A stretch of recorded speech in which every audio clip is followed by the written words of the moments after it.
Hello，大家好，现在是下午12:25。有股友就问这只 Asia Media，他就问现在可以收吗？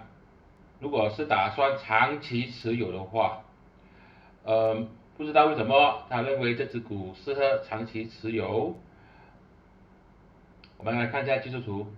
首先呢，它的股价非常接近这个52周新低0.12，它已经是站上去了这个0.125这条紫色线，可以说是已经是止跌，要开始回升。但是呢，它顶上的这边有很多这个套牢盘，200天均线、蓝色线跟灰色线都是压住它。如果要进场的话呢，最早都要突破这个0.145，它才有机会继续往上涨。